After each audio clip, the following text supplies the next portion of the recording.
নমস্কার বন্ধুরা, আজকে আবার চলে এসেছি আর একটা রেসিপি নিয়ে। তো আজকে রান্না করব, এটা দেখে নিশ্চয়ই বুঝতে পারছেন, এটা এঁচোড়। আর এটা আমাদের গাছের এঁচোড়, আর একটু আগেই কাটা হয়েছে, দেখুন এখনও আঠা লেগে আছে। তো এই এঁচোড়টা দিয়ে আজকে একটা রেসিপি আজকে আপনাদের সাথে শেয়ার করব। আর আমাদের এই গাছের এঁচোড়টা ভীষণই ভালো, মানে আলাদা করে সিদ্ধ করতে হয় না, মশলার সাথে কষলেই এটা রান্নাটা খুব ভালো হয়ে যায়। তো চলুন আজকে এই রান্নাটা আপনাদের সাথে শেয়ার করব, এঁচোড় রান্নাটা। এঁচোড়টা কেটে নিয়ে এসেছি, একটু বড় বড় করে এঁচোড়টা কেটে নিয়েছি। আর এই এঁচোড়ের সাথে একটু আলুও দেবো আমি। এখানে আমি আলু কেটে নিয়েছি, আলুগুলো বড় বড় করে কেটে নিয়েছি। তো প্রথমে যেটা আমি করব সেটা এঁচোড়টা আর আলুটাকে একটু হালকা করে তেলে ভেজে নেব। আর এখানে কিছু মশলা নিয়েছি, তার মধ্যে এখানে চারমগজ দানা আছে, এটাকে আমি আগে মিহি করে পেস্ট করে নেব।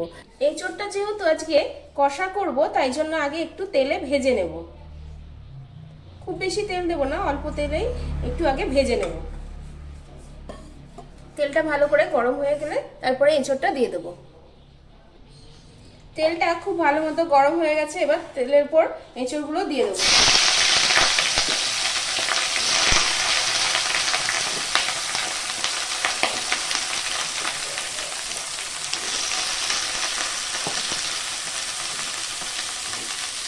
এর সাথে আলুগুলো আমি দিয়ে দেবো।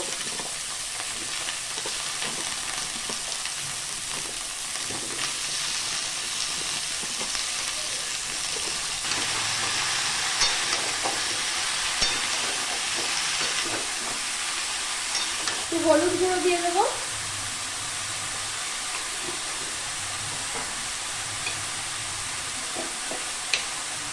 আর একটু স্বাদ অনুসারে লবণ দিয়ে দেবো।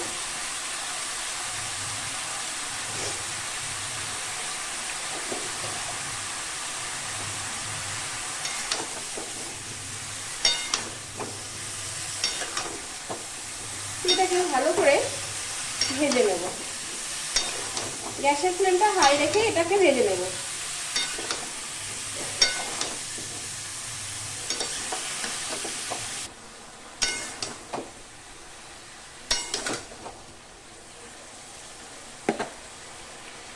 এতটা মতো আদা নিয়েছি, পরিমাণ রসুন, এগুলোকে আমি একটা পেস্ট বানিয়ে নেব।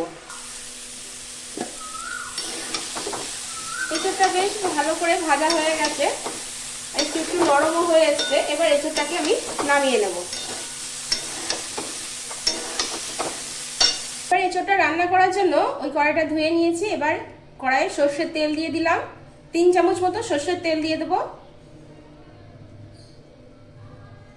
তেলটা খুব ভালো মতো গরম হয়ে গেছে, এবার তেলের মধ্যে একটা তেজপাতা দিয়ে দেব,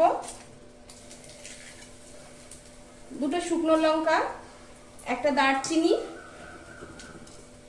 4টে এলাচ,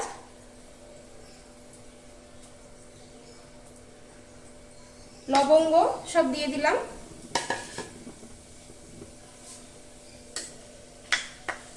এবার 2টো পেঁয়াজ কুচিয়ে নিয়েছি, এটা দিয়ে দিলাম। ভালো করে ভেজে নরম করে নেব, তাই জন্য একটু লবণ দিয়ে দেবো পেঁয়াজের উপর।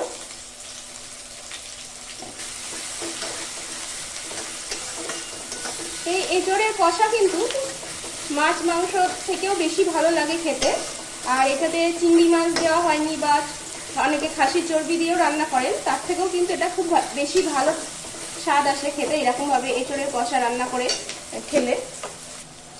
এখানে একটা বড় এলাচ আর একটা জায়ফল নিয়েছি, এটাকে আমি গুঁড়ো করে নেব। বড় এলাচটা পুরোটাই দেবো, কিন্তু জায়ফলটা আমি হাফ দেব। পেঁয়াজটা বেশ ভালো করে ভাজা হয়ে গেছে লাল করে। এবার এখানে যে আদা রসুন বাটাটা নিয়েছিলাম ওটা আমি দিয়ে দিলাম। দিয়ে এটা দিয়ে মশলার সাথে পুরো ভালো করে কষিয়ে নেব।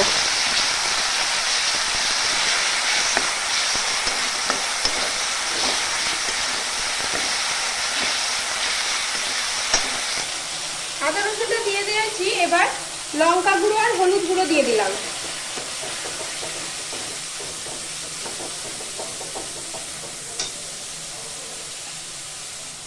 চার মগজটা যে পেস্ট করে নিয়েছিলাম ওটাও দিয়ে দিলাম।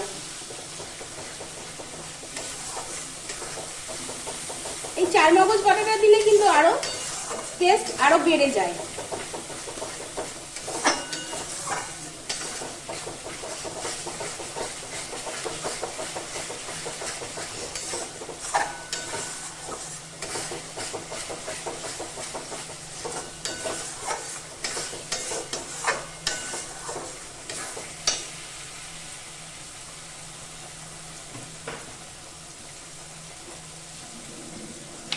এবার একটু জিরে গুঁড়ো দিয়ে দেবো 1 চামচ মতো।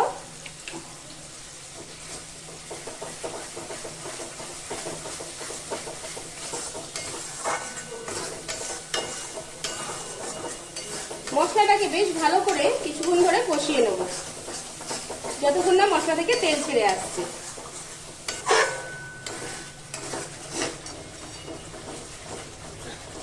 মশলাটা বেশ ভালো করে কষানো হয়ে গেছে আর তেল ছাড়তে শুরু করে দিয়েছে। এবার এখানে ভেজে রাখা যে এঁচড় আর আলুটা রেখেছিলাম ওটা এর মধ্যে দিয়ে দেব।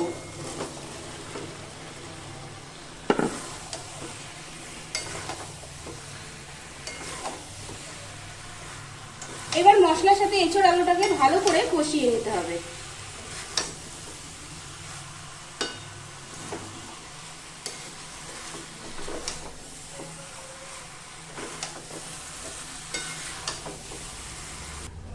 মশলার সাথে এঁচড়টা বেশ ভালো করে কষানো হয়ে গেছে। এবার একটু গরম জল দেবো এতে, যাতে আরেকটু ভালো করে সিদ্ধ হয়ে যায়। তাই জন্য এখানে একটু গরম জল ব্যবহার করব।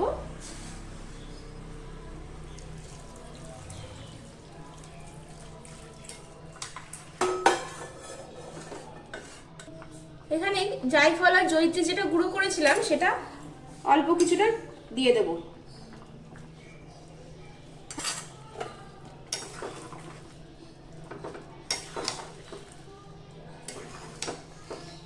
এবার এটাকে ঢাকা দিয়ে গ্যাসের ফ্লেমটা লো টু মিডিয়াম করে দিয়ে এঁচড়টাকে রান্না হতে দেবো। ধরে এঁচড়টাকে রান্না করে নিয়েছি, সুন্দর কালার এসছে আর সব এঁচড় আর আলু কিন্তু সিদ্ধ হয়ে গেছে। আমি কিন্তু আলাদাভাবে কখনো সিদ্ধ করিনি। দেখুন আপনাদের দেখায়, একদম এঁচড়টা গলে গেছে। আর আলুগুলো যেহেতু বড় বড় করে কেটেছিলাম, আলুগুলোও কিন্তু নরম হয়ে গেছে, পুরো রেডি। এবার এঁচড়টাকে আমি নামিয়ে নেব। দেখুন বন্ধুরা, তৈরি হয়ে গেছে এঁচড়ের কষা। আর এটা খেতে কিন্তু দুর্দান্ত স্বাদের হয়। আর এটা ভাত দিয়ে খেতেও ভালো লাগে, রুটি দিয়ে খেতেও ভালো লাগে, আর গরম গরম তো ভীষণই টেস্টি। তা আপনাদের যদি এরকম স্বাদের এঁচড় রেসিপি যদি ভালো লেগে থাকে, তাহলে আপনারাও একদিন বাড়িতে বানাবেন এরকম এঁচড়ের কষা। আজকে এতটুকুই থাকলো, পরের দিন আবার দেখা হবে অন্য এক ভিডিও নিয়ে, অন্য এক রান্না নিয়ে। ভালো থাকবেন, সুস্থ থাকবেন, ধন্যবাদ।